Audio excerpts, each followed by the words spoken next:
served their country during the dark days of World War II.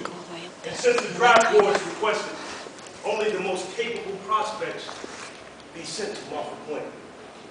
The men that arrived that day were college graduates, public school teachers, engineers, and other qualified professionals. Now, when we left Montford Point, we were all U.S. Marines. Now, throughout the first 6 months that we served in the Marine Corps, the focus of the attention had been on the 51st Defense Battalion. You see, the men of the 51st considered themselves to be the cat's meow. They were thoroughly convinced that everyone aboard Montford Point wanted to be a part of the 51st. And they were right. You see, the 51st was prepared to be the nation's premier black combat unit. And prepared they were. On 11 February 1944, the men of the 51st set sail aboard the vessel SS Madyun and deployed to the Ellis Island. There they were destined to relieve the fellas of the 7th Defense Battalion. Now you see, these fellas of the 7th had been deployed for a little bit over a year, and they were, quite frankly, never so happy to have seen black folk in their lives.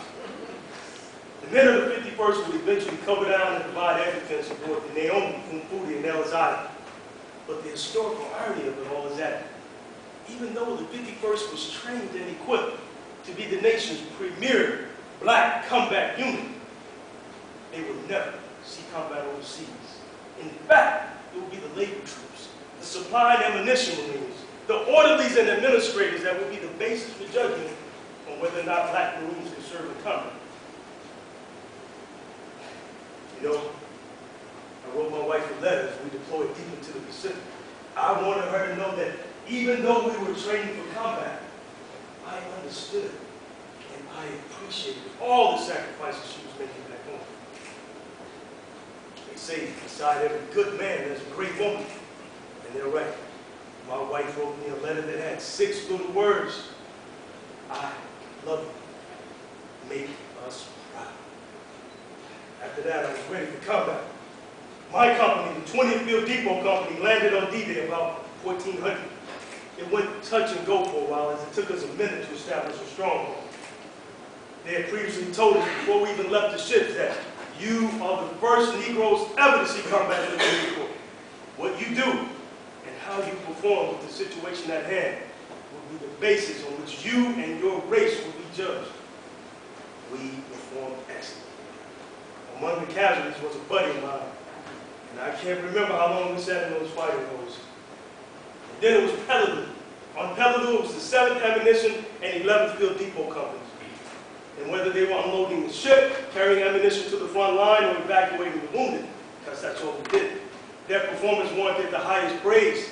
Major General William H. Rufus, Commanding General of the 1st Marine Division, wrote, "The Negro race can very well be proud of the service of the 7th Ammunition and 11th Field Depot Companies, as they have demonstrated in every aspect that they appreciate the privilege of wearing the Marine Corps uniform and serving with Marines in combat."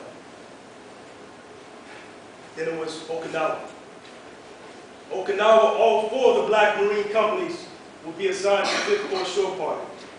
And from what I was told, the fighting was wild and furious.